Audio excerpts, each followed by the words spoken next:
Olá, eu sou a Erika Andrade, Família Mais está começando!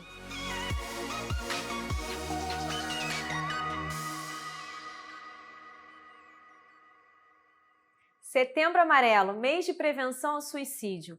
E o nosso convidado é o Dr. Alex Alves, psicólogo, neurocientista, psicoterapeuta, trazendo todas as informações e orientações de prevenção ao suicídio.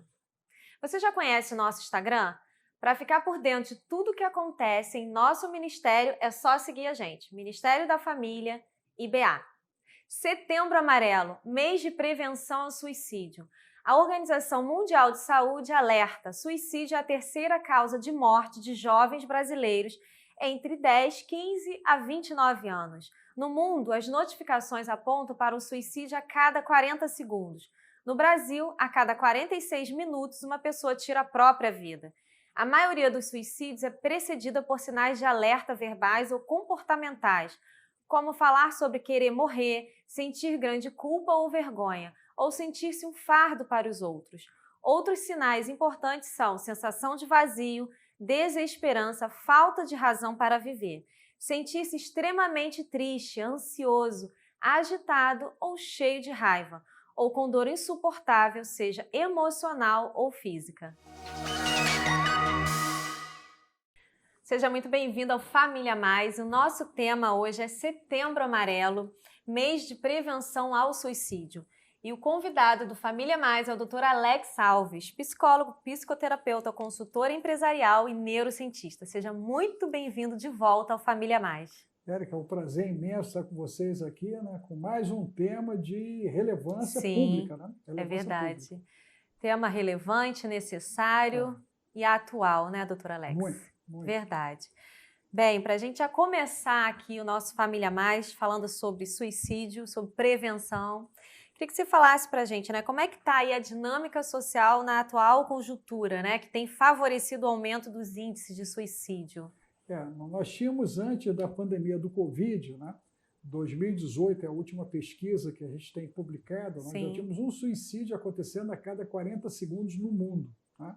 Esse tempo, à época, nós já estimávamos que era a metade, seria 20 segundos, porque países como o Brasil não contabilizavam da maneira certa as ocorrências, né? O atual governo, né, fez uma lei em 2019, né? Então a gente começa a querer ter números próximos da realidade, talvez a partir de 2022, né? Em cima disso aí, porque tem vários senões para a informação do suicídio, plano de saúde, seguro e tantas outras situações. Porém, fato é que esses números eles vêm numa crescente. Isso já acontecia antes da pandemia do Covid. A partir do Covid, a própria Fiocruz ela já estima, né, um aumento da ordem de 40% dos problemas ligados à ideação suicida, né? Então, para cada 10 pessoas, 8 vão fazer depressão, 2 que tinham problemas mentais passaram para 4, e a ideação suicida, que se estimava em torno de 10%, já se fala em 20% da população. Brasil, nós estamos falando aí de 42 milhões de pessoas que poderão vir a praticar o autoextermínio, né, dentro do princípio da ideação suicida. Os números são bem altos, né? São altos porque nós temos uma sociedade que ela está gritando a sua dor há muito tempo, né? Isso foi identificado em 1940, né? As medidas não foram sendo tomadas pelos governos, e em 2012 a OMS lançou o mal do século, né? E falou para o pessoal agora apertar os cintos e cada um resolver o seu problema. Fato que em 2017 encerrou a fase amarela e o mundo entrou na fase vermelha, né? A partir de 2018, o mundo já não é mais amarelo. Nós temos um mundo vermelho. Hoje, com a pandemia, a gente já estima um suicídio a cada 10 segundos. E como é que fica a relação, né, doutor Alex, ao suicídio com a família? Total, Érica, porque na realidade nós temos a família de origem e a família atual, né? Então, por vezes, o problema está na minha família de origem, tóxica, ácida, nociva, abusiva, né? Mães narcísicas. Então, eu tenho toda uma desestrutura, e também na minha família atual, porque, por vezes, eu estou dentro de um relacionamento abusivo. Verdade. Né? Eu vim até de um lar saudável, mas me envolvi com uma pessoa abusiva. Isso está muito em voga no momento atual, né? Nós tivemos, inclusive, por conta da pandemia, né, o número de 17 milhões de feminicídios que aconteceram nesse período da pandemia, de um ano de pandemia, 17 milhões de feminicídios, né? Aumentou o problema em relação às questões familiares, envolvendo menores, idosos, quer dizer, um caos. Então, a família atual, né, ela está dentro de um colapso social e o suicídio ele emerge como uma solução para o indivíduo que está em zona de sofrência. Né? Ninguém quer morrer ao acaso. Sim. A pessoa quer morrer porque ela quer acabar com a influência do dano que a atormenta ou assombra. Aí são duas situações, zona de tormento, passado. Assombração, futuro. Então, o indivíduo está cheio de passado dentro dele e está apavorado em relação à questão do futuro, porque ele está dentro de um cativeiro e ele não enxerga uma possibilidade de saída a não ser com o rompimento da própria vida. Sim, então a pessoa que está em casa assistindo a gente e está ali, né, passando ou pensando em acabar com esse sofrimento, o que você diria para ela? A primeira coisa que eu quero chamar a tua atenção é que, na realidade, nós estamos numa dimensão física e existe uma dimensão metafísica. Né?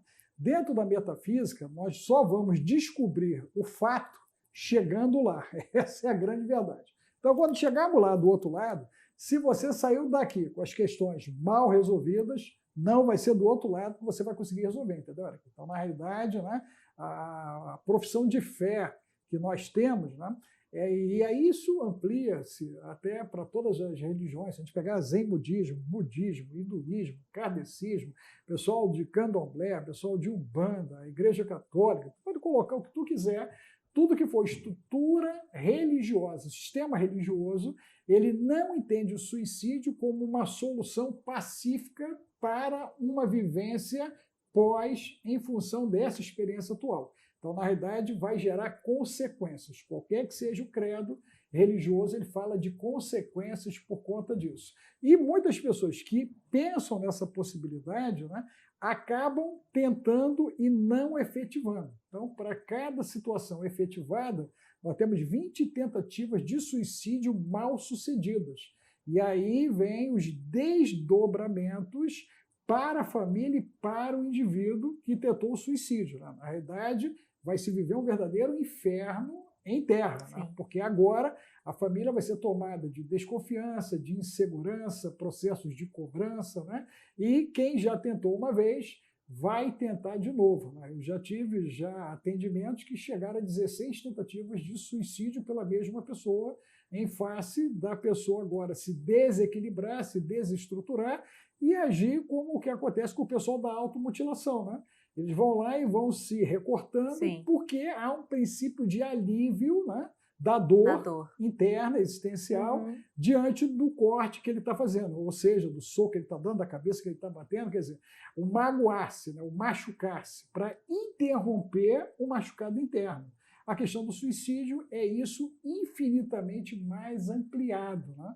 Porque agora eu tenho alguém que está dentro de um labirinto e não encontra a saída. Quer dizer, ele entrou por vários motivos, né? Problemas biológicos, problemas mentais, problemas intelectuais, o pessoal da dislexia, é isso? O pessoal do TDAH, né? O pessoal hiperativo, quer dizer, quantas situações, as síndromes, ok? O caso dos transtornos, o caso da própria esquizofrenia, é isso? Então, nós temos uma série de situações que vão interferir e vão impulsionar o indivíduo para um abismo, para uma linha de abismo. Ok, como ele não tem estrutura para lidar com o que está acontecendo, a única opção é a tentativa de sair da vida. E, para isso, ele vai tentar dar cabo da própria vida, sabendo que para cada 20 que tentam, apenas um efetiva. E muitos ficam sequelados e viram problemas para si mais e para o seu entorno, né?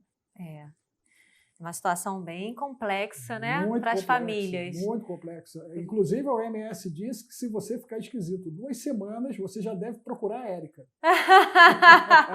É isso aí, vocês procurem a Érica, hein? 2 semanas. Tu tá esquisita há quanto tempo aí? Quanto tempo você tá esquisito? Pergunta pra quem tá do teu lado. Procura a Érica. Né? Ele tá dizendo procurar a Érica. Nós temos, né, na nossa igreja Batista Atitude, o Centro de Tratamento Intensivo da Família, isso aí, né, que atende de forma social, né? Então. Com os psicólogos, fonoaudiólogos, enfim. Também temos o doutor Alex aqui, né, que está dando esse suporte aqui, essas informações tão necessárias para a gente. Doutor Alex, quem está em casa assistindo a gente, né, está se perguntando, algum pai, alguma mãe, o que leva, o que são as causas de alguém que tenta tirar a sua própria vida?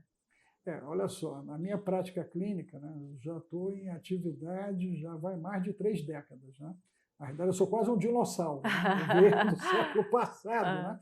Do século passado. Então, o que acontece? Né? Nós temos muitos casos de abuso sexual, né? Abuso psíquico, alienação parental, né? Situações de constrangimento e de humilhação. Ok. Então, isso vai entrando no cerne, né? Desde o processo gestacional, né? Desde a gestação. Porque Sim. Tudo que aconteceu com a mamãe acontece com o bebê e ela está transferindo. O tipo de parto, cesárea ou normal, vai interferir. Aleitamento materno. Né? Mês de agosto foi o mês do aleitamento materno, né? O mês de ouro. É isso, aleitamento, mês dourado. Né? Então, o aleitamento materno é determinante na formação existencial e afetiva do indivíduo. Então, um brasileiro, em média, não amamenta 3 meses. Em média, menos que 3 meses. O resultado disso, adicção. Processos de corrupção sexual, por droga, né? Pela questão do álcool, a questão de medicamentos, mentira, corrupção, tudo isso está dentro do princípio da adicção, que é o processo da compulsão. E agora, esse indivíduo ele vai ter um outro agravante, né? Que é justamente o acesso às mídias, e as mídias incentivando, através das séries, através dos programas, através de desenhos, uma série de comportamentos que acabam aumentando o conflito desse indivíduo, né? Em especial hoje, crianças, adolescentes e jovens, né? Nós estamos com uma verdadeira pandemia psicossomática, porque o maior índice de suicídio está justamente entre os 15 e os 29 anos. Olha aí, né? É sério. É o momento da gente ficar cada vez mais. Não, você tem uma ideia, um pai que está dando para o filho acesso à internet com menos de 18 anos, ele está infringindo aquilo que é a orientação da indústria de internet para utilização e consumo dos produtos digitais. Ninguém com menos de 18 anos deveria estar navegando. Dito pelo próprio fabricante, porque causa dano ao cérebro humano. Porque a informação que você está vendo aqui agora, ela entra 100 milionésimos de segundo no seu cérebro. Não tem filtro, vai para o teu inconsciente. O que eu estou falando tem um retardo de 2 segundos. Você para, compara, discorda, concorda, altera, tudo isso em 2 segundos. E você cria um registro a cada 5 segundos. Né? 1, 2, 3, 4, 5, criou um registro. Esses 5 segundos é teu pai gritando, tua mãe gritando, teu pai batendo, tua mãe batendo, você sofrendo abuso, sofrendo bullying. O que quer que aconteceu, Érica? Que durou 5 segundos, está dentro da tua cabecinha, tem dia e hora para explodir por causa da poda neuronal que acontece em 7 anos e a perda de neurônios. Estresse, álcool, droga, tabagismo, medicação, insônia, navegação na internet, 51 minutos de navegação já mata neurônio. E a pergunta para você aí é quantos tic-tecos você tem na cabeça ainda? Tem mais isso ainda. Quanto de neurônio ativo ele tem para lidar com os problemas de ordem cognitiva, né, e com as questões afetivas. A baixa tolerância à frustração. Isso acaba levando as pessoas para esse ambiente onde a solução é dar cabo da própria vida. Você que está aí assistindo a gente, eu sei que são muitas informações, né? Talvez informações densas, mas necessárias para que assuma ali a sua responsabilidade diante dos seus filhos, principalmente. Eu né? senti que você passou a respirar com dificuldade. Está passando um filme na cabeça. Passa um filme. Não, se você é pai e mãe, retire o acesso dos seus filhos menores de 14 anos. Você tem que interromper o acesso. Mas, Alex, e a escola? Você tem que levar o problema para o secretário de Estado de Educação, para o ministro da Educação e para o secretário municipal de Educação, porque o que nós estamos fazendo com as crianças, nós vamos destruir uma geração inteira. É desse jeito. Eu sei. Nós estamos Por destruindo isso que eu respirei fundo, né? É grave. Porque é a muito gente grave. fala sobre isso, a gente ensina sobre isso e ainda assim... Você tem uma ideia, 2019 foi uma pesquisa, crianças com 2 anos de idade com dependência tecnológica em função do uso de pornografia virtual com dano no cérebro. 2 aninhos de idade. Que realidade. Hoje triste. nós temos homens viciados em pornografia virtual, mulheres viciadas em pornografia virtual. Na minha clínica, há 4 anos atrás, era mais incidência de homens. Hoje já é mais de mulheres. Dependentes de pornografia virtual, causando dano e já fazendo ações de surto. Né? Entenda-se isso. Ouvindo vozes, vendo vulto, ações de perturbação mental, pensamento acelerado, quer dizer, tudo isso está acontecendo pelo excesso de cognição. E agora nós temos que fazer o caminho do desacelerar, né? Fazer o efeito detox. Não é um processo fácil, porque rolou a alteração de melatonina, que alterou dopamina, que alterou agora, né, o processo da serotonina. Então, a melatonina, adrenalina, dopamina, serotonina. Está tudo alterado, as taxas estão todas alteradas. E a pessoa se comporta como toxicômano. Então, ele consome a internet como um viciado. Essa que é a grande verdade. É um vício. Sim, é um vício. É uma adicção. Doutora Alex, em que cenário de dor e sofrimento se encontra a família que tentou se suicidar? Você usou um termo muito legal. A família tentou se suicidar. A família. Família, não família. É verdade. Porque o que acontece? Eu gosto muito dos nossos índios. Né? Nossos índios têm como princípio, né, que quando um indivíduo está doente, a família toda a tribo adoece. Está doente. Né? Toda a tribo, olha. A tribo. O princípio é esse. Eles fazem a cura coletiva. Eles não entendem a doença como um fenômeno individual, mas sim um desequilíbrio do coletivo. Né? Se a gente pensar em Jung já falava sobre isso na questão dos arquétipos, né? O princípio arquetípico. Né? Se a gente jogar isso para o Covid-19, a gente brinca com isso, né? Porque de maneira efetiva, né, toda a sociedade está o quê? Sem imunologia, a ponto de um vírus mexer com a cabeça de todo mundo, literalmente, e mexer com toda a ciência nossa e constranger todo mundo diante de soluções que até agora não são eficientes e eficazes. Essa é a grande verdade. Agora, voltando para a questão da família, a família ela passa por um processo de maturação. Desde quando? Desde o Éden. Se nós olharmos, né, nós já tivemos problema na relação de Adão com Eva, que Adão abandona a mulher. A verdade é essa. Né? E a vizinha se aproxima da mulher e o resultado a gente conhece. Né? A tragédia. Adão e Eva já deu ruim. Já deu ruim. Os garotos também. Não é isso? E Noé também. Né? Se a gente for ver a história de Noé, né? Não deu ruim lá com Noé e com Cã, com o filho, deu ruim. Depois dali, ficou melhor ou pior? Pior, né? A gente vai vendo a história, né? Então a gente vai ter várias ocorrências em cima disso. Então essa família, ela está doente há milhares de anos. A verdade é essa. Então nós temos um problema grave acontecendo na estrutura familiar. E agora é necessário um repensar agir. Por quê? Porque nós estamos sendo atacados via alimentação industrializada, via o uso, né, de uma maneira indiscriminada de medicamentos. O pessoal está se automedicando em casa, isso é um absurdo. Né? Tráfico de medicamento, Érica, está acontecendo. O indivíduo vai até o médico, pega um receituário e divide a medicação que está comprando nas farmácias, quando as farmácias não fazem a venda sem exigir um receituário médico. Né? Eu tive casos de suicídio, tentativa de suicídio, pessoa de 15 anos, que ela tomou uma cartela de uma determinada medicação. A mãe é uma pastora de libertação, que eu conheço. A mãe não faz uso dessa medicação. Essa medicação chegou na casa dessa menina porque a vizinha foi até uma entidade lá de saúde pública, disse que estava em crise de ansiedade, deram 3 caixas para ela do bendito medicamento, ela entendeu que era muito, ficou com uma, deu uma caixa para o vizinho da direita e outra caixa para a vizinha da esquerda. Resultado, a filha da vizinha da esquerda resolveu tomar as cartelas todas. Por quê? Porque ela tinha sido vítima, até aquele momento, de abuso sexual.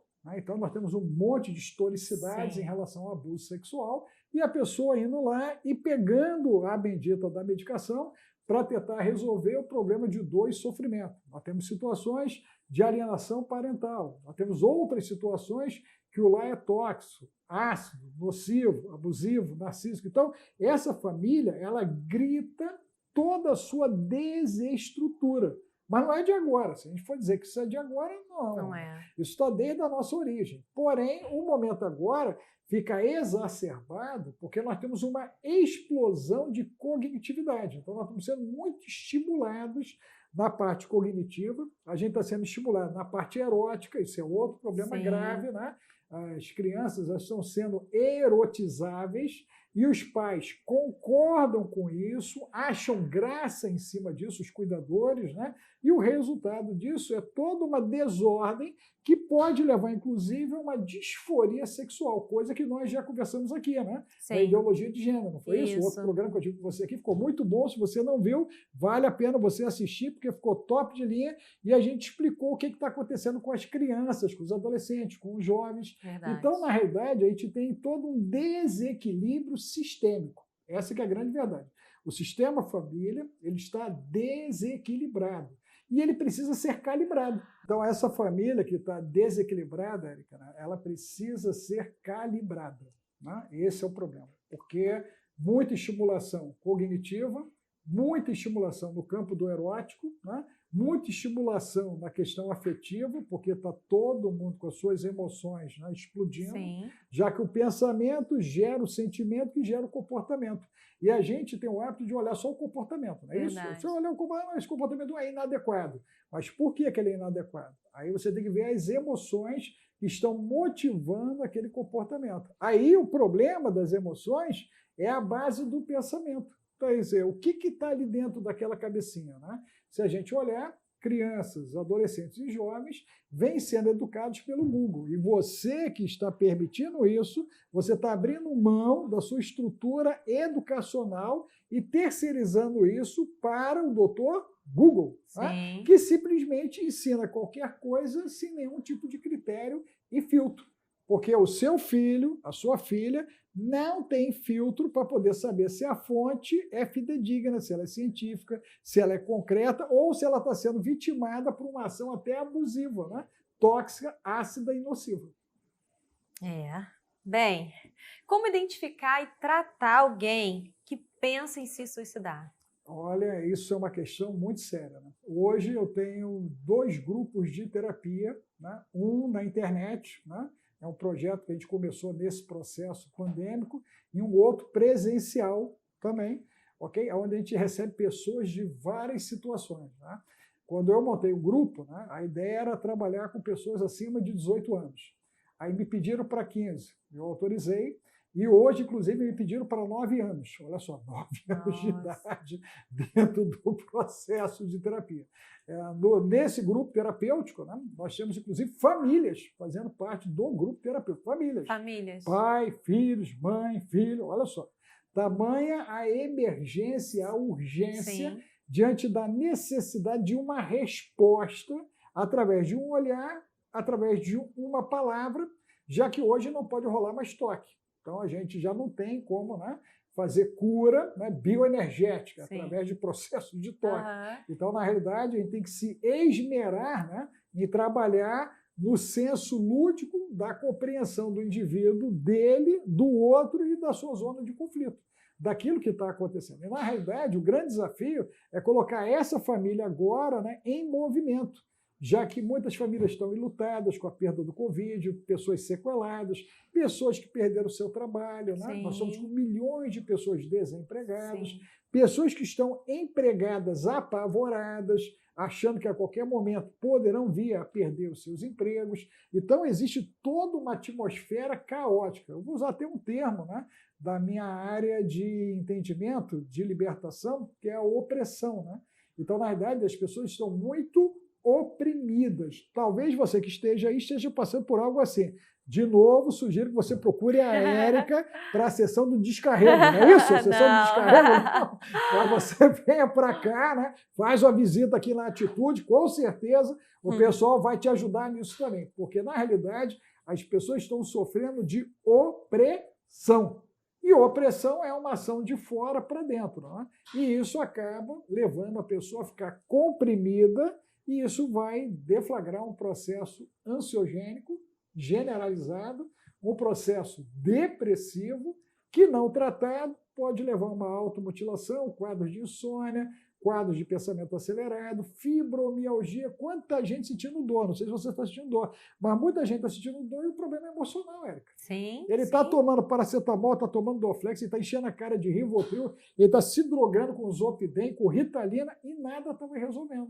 Por quê? O problema está no sistema nervoso central, está no módulo que gerencia agora o bendito do pensamento, o sentimento e as nossas atitudes, que está em pânico. Uau, quantas informações, né? Então, a forma ideal, não sei, ou a forma de ajuda seria ajuda terapêutica?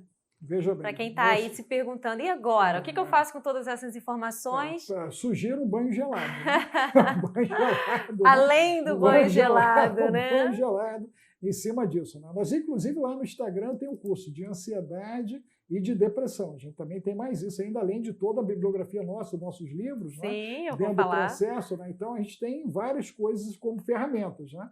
Mas a terapia é o caminho mais certo, mais curto e mais seguro, ok? A questão é que fazer terapia dói.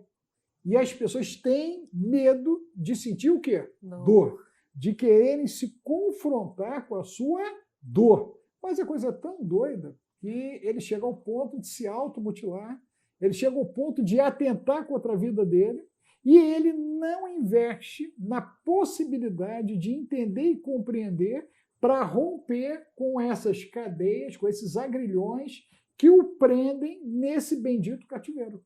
Compreendeu? Então, na realidade, você tem que aprender a aceitar ajuda e aprender a aceitar ajuda. As pessoas têm muita dificuldade nisso. Né? E aí ela se dana sem ser ajudada, quando ela poderia ser ajudada. Né? Agora ela tem que entender que ela precisa se abrir para receber ajuda. Isso é muito importante. A gente só pode ajudar quem quer ser ajudado, né? Fato, não tem como. A Bíblia me diz que Jesus está à porta e bate. Se não abrir, né? Não abrir a porta e não entra. Né? Então, o princípio da psicologia, né, guardado as proporções, né, nós não temos nenhuma ação invasiva. Né? A psicologia não é uma técnica invasiva. Né? Ela é uma técnica para atuar em cima de uma demanda que emerge. Okay? Não é um processo cirúrgico. É isso? Nós até vamos aonde ninguém está indo. Porém, com consentimento do outro, para poder trazer à tona aquele material, para ressignificar, para reciclar, para poder reclassificar, para dar uma ação resiliente àquele conteúdo que antes era destrutivo e que agora pode ser altamente construtivo a partir de uma ação desconstrutivista, né? Da pessoa se desconstruir, se desnudar diante da sua própria existência, da sua própria experiência de vida. Né? Sim, sim. Doutora, e por vezes a pessoa tem vergonha, né? Dela mesma, da sua própria história. Né? Por isso que não fala, não expõe, né? Não trata. E aí ela vai ficar com aquele lixo apodrecendo. Na realidade, aquele lixo vai apodrecer dentro dela. Né? E aí ela vai somatizar doenças psicossomáticas, né? Porque agora adoeceu. E aí as motivações para o suicídio, né, você vai ter desde a questão biológica, né, processo químico, processo ligado à mente, às emoções, às relações sociais, problemas ligados à dificuldade, né, do bullying. Olha só, a volta à escola agora, as crianças voltando para a escola. O que vai ser a escola agora, Érica? O que vai ser a escola? Eu vou dizer para você, só misericórdia. A escola, só misericórdia. Para cada 10 profissionais, nós já tínhamos 5 com problema na psiquiatria, na área educacional, a área de segurança pública, né? Você conhece bem essa área. Para cada 10, 5 estão com problema. Aqui no estado do Rio de Janeiro, dia sim, dia não, o policial está se suicidando. Então você vê que é uma situação caótica. Eu participei de uma audiência pública há 2 meses atrás, lá no Congresso Nacional. E aí era de segurança pública e eu fui convidado a representar a psicologia dentro dessa banca. Né?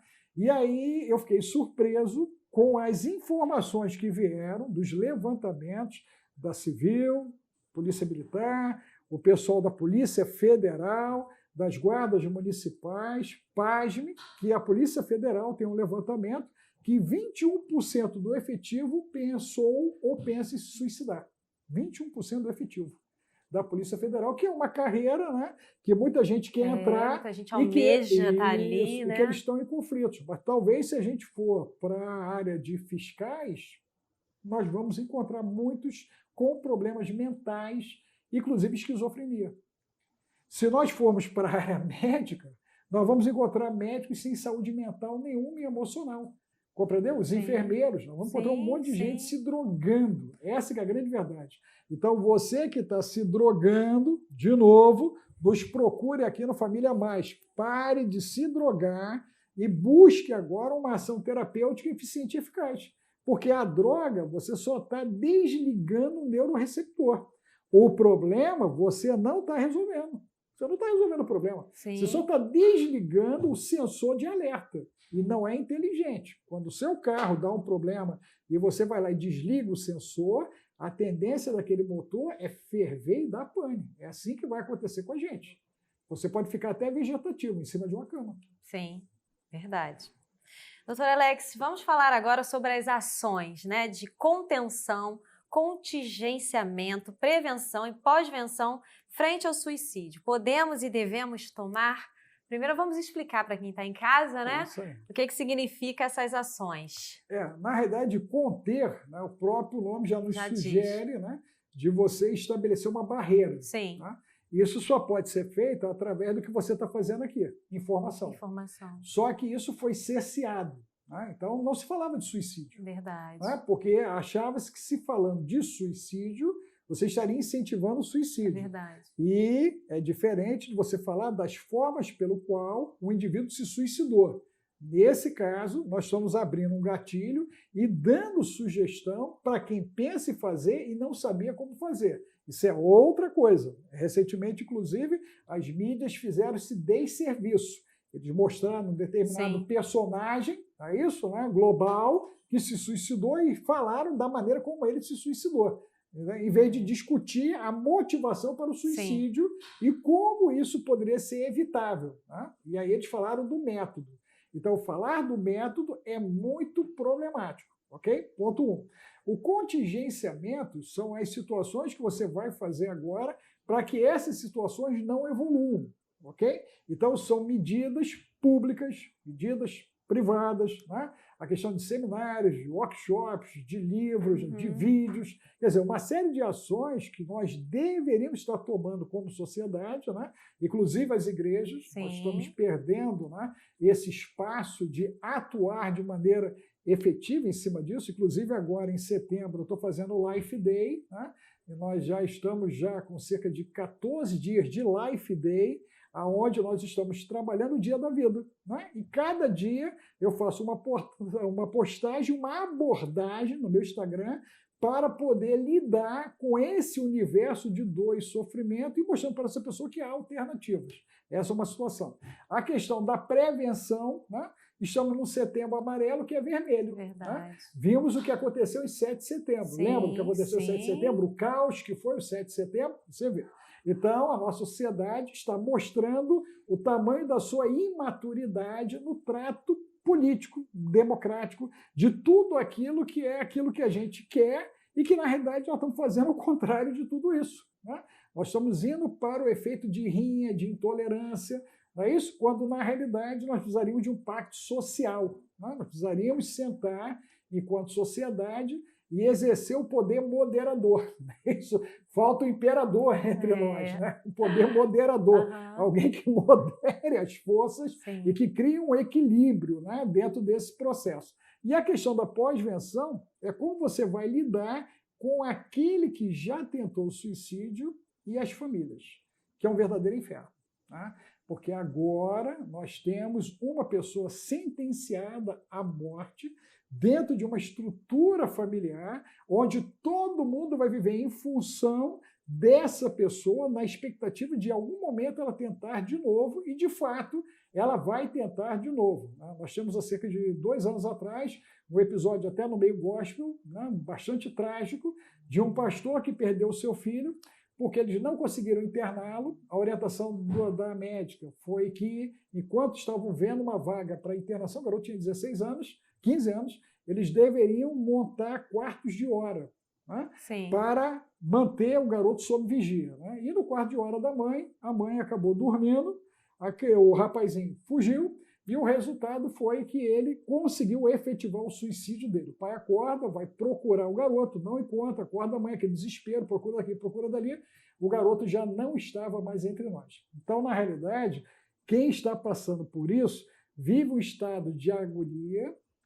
A pessoa vai passar pelo aquartelamento, ele vai passar pelo sistema agora, né, prisional de um tratamento, né, para tentar, com isso, tirar dele aquele start da situação, que é o processo agora da pessoa ser, por vezes, a revelia internada, por isso o termo prisional, né, porque ela se sente um prisioneiro, porque ela não optou, muitas das pessoas não optam, mas tem que ser feito dessa maneira para a proteção dela e da própria estrutura familiar. E, por vezes, essas internações vão acontecer várias vezes, né, Érica? Várias sequências de 3, 4 meses, até você encontrar um ponto de equilíbrio para que essa pessoa possa agora começar um processo realmente terapêutico de fato e conseguir dar um novo sentido à sua historicidade, né, à sua própria vida. Sim. E qual o papel da igreja diante do adoecimento de líderes e liderados frente à ideação suicida? É importante a gente trazer, né? Trazer para o nosso meio, porque nós perdemos a guerra no quintal de casa. Essa que é a grande verdade. Né? Sim, porque de maneira efetiva nós viramos um bando de religiosos, não é isso? E agimos com sincretismo, misticismo, ocultismo, né? E aí o resultado disso é que 3 Ave Maria, 4 Pai Nosso, 7 campanhas para um lado, 7 correntes para o outro, e o problema do indivíduo continua lá, sem ser tratado da maneira adequada. Né? E aí, entenda-se isso, problema da estrutura familiar, do sistema religioso, né? Que nós temos bullying dentro das igrejas, nós temos pessoas cruéis dentro das estruturas chamadas igrejas, das instituições, pessoas perversas dentro desse ambiente, psicopatas, sociopatas, bipolares, borderlines, todos esses indivíduos com transtornos dos mais variados agindo dentro desses ambientes. E, por vezes, liderando ministérios infantis, inclusive. Você sabia disso? É verdade. Além das implicações espirituais dos travestidos gospel, né? Aqueles que se fazem de gospel e que não são nem um pouquinho gospel, mas estão ali para causar dano e destruição na cabeça de crianças e adolescentes. Então, é muito comum, né? Eu observo muito isso pelas minhas andanças, então a gente descobre muitas pessoas causando dano e as lideranças não identificando isso. Também temos a sobrecarga dos líderes. Né? Então, momento atual, esse momento pandêmico, se a vida pastoral, no nível de 0 a 10, você que é casada com um pastor, sabe bem do que eu estou dizendo, né? Já batia 10 com o período pandêmico, pulou para 20. Não é isso? Então, o nível de acessibilidade do pastor aumentou muito. E agora, o pastor, por vezes, ele não se dá o cuidado de se cuidar. É isso? E de se permitir não só ser pastoreado, mas principalmente fazer uma terapia. Né? Eu tenho vários pastores que fazem terapia comigo. Graças a Deus, eles entenderam que precisavam de uma mentoria, de serem assessorados para poder entender a dinâmica do jogo atual. Porque as ferramentas teológicas não dão conta do cenário atual. Porque o cenário atual está acontecendo dentro do plano físico, dentro de uma desorganização psico, socioeconômica e espiritual. E, na verdade, nós só trazíamos, né, a vertente espiritual. Então, a gente espiritualizava tudo. Sim. Então, você vai lá, você ora, você unge, você invoca a Deus, você pede ao Espírito Santo, você vai, e nada acontece. É como se a tua fé ela fosse ineficiente e ineficaz. E, na realidade, não é isso. É o que Paulo vai falar sobre inteligência espiritual. Tá? E ele já começa em Romanos 7. Ó, o bem que eu quero fazer eu não faço, o mal que eu não quero fazer eu acabo fazendo. Então ele traz o conflito no livro de Romanos, né, em relação às obras da carne, a questão espiritual, as coisas que eu não estou resolvendo dentro de mim e que agora eu preciso... E aí ele diz, ó, nenhuma condenação há. Romanos 8:1. para quem está em Cristo Jesus. O que quer dizer com isso? O cara morreu. Não vivo mais eu, mas Cristo vive em mim e tudo se fez novo. Então, enquanto esse indivíduo ele não passar por essa metanoia, né, e por vezes, para isso ocorrer, você precisa de um Barnabé na tua vida. Né? Você precisa de um discipulador, você precisa de um mentoreador. Né? A sua igreja, inclusive, trabalha dessa forma. Né? Vocês têm as células, cuidado, esse cuidado com as famílias, com as pessoas. Para quê? Para que essas pessoas sejam assessoradas em suas necessidades emergentes. Ok. Doutor Alex, para a gente finalizar, você trouxe aqui 2 livros, né? Colapso. Psicologia no Caos. Psicologia no Caos. E do Alex Júnior. Olhos que escutam. Olhos que escutam. Eles conseguem encontrar esse material lá através do seu Instagram? Ah, com certeza, com certeza. Você vai encontrar lá, tá certo? E são materiais da hora, por isso que a gente trouxe, né? É verdade. Porque o Colapso é toda essa leitura, a gente desenvolveu ele com o Sebastião Ferreira, né? Que faz parte do clero romano, inclusive, né? É um pesquisador como eu, um suicidólogo como eu, né? Não sei se você sabia disso, eu sou um suicidólogo, né? Eu estudo a suicidologia. Isso virou uma ciência, gente, é muito doido, olha só. Verdade. Suicídio virou uma ciência, né? Já existe a associação de suicidólogos, né? Tanto a nível Brasil quanto a nível de Europa. Nós estamos para fundar, junto com o Sebastião, uma nível mundial, para reunir essa galera toda, para a gente fazer uma troca de experiências, na verdade, troca de experiências. E Olhos que Escutam é muito interessante porque é alguém que sangrou a sua alma diante de uma situação da deficiência auditiva, que é o caso do Alex, perda severa, né? E que teve que aprender a lidar com isso se rasgando. Né? E mesmo com a nossa intervenção, nós não sabíamos a profundidade do que estávamos tratando até ele escrever a história dele. E aí vem aquele efeito. Meu Deus! Como é que tudo isso estava acontecendo? Nós agimos na hora certa, da maneira certa, só Deus na nossa vida, ok? Para ele conseguir passar por esse abismo, por toda essa situação, né? E conseguir se reorganizar e hoje ser considerado já, né, o terceiro sul de influência digital da América Latina. Ele já está na 3ª posição a nível de América Latina. Então, quer dizer, então a gente vê que valeu a pena todo esse esforço e toda essa dor, e ele transfere isso para Olhos que Escutam, que já está ajudando, inclusive, pessoas que estão em surto a sair de surto. Quando eles estabelecem o contato, né, com essa realidade, tem a chance de parar e pensar na sua própria vida. Que bom ter o senhor aqui conosco, doutor Alex. Eu estou muito feliz. Quero agradecer imensamente. Já passou o tempo? Já passou? Já, chegamos ao final do nosso Família Mais. Né? Que bom que você pode voltar outras vezes. Se Deus quiser. Né? Mas eu quero agradecer a sua presença, a sua participação. Quero pedir a você que encaminhe esse link desse programa para o maior número de pessoas possíveis. É um programa informativo, né? E muito obrigada pela sua participação, pela sua presença. Nós estamos toda sexta-feira, 21h30, pela Atitude TV e também pela Bem Mais TV. Doutor Alex Alves, seja, né, bem-vindo de volta. Muito obrigada pelas suas contribuições. Tá certo, Érica. Estou muito feliz. Agradecer a liderança do Ministério de Família, né?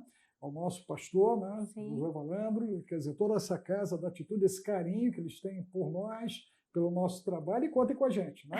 E você que está em casa, siga a gente no Instagram e no YouTube também. Nós estamos lá, doutor Alex Alves, você vai achar toda a nossa obra e todo o nosso trabalho. Obrigada, muito obrigada. Um beijo, até o próximo programa. Deus abençoe a sua vida e a sua família.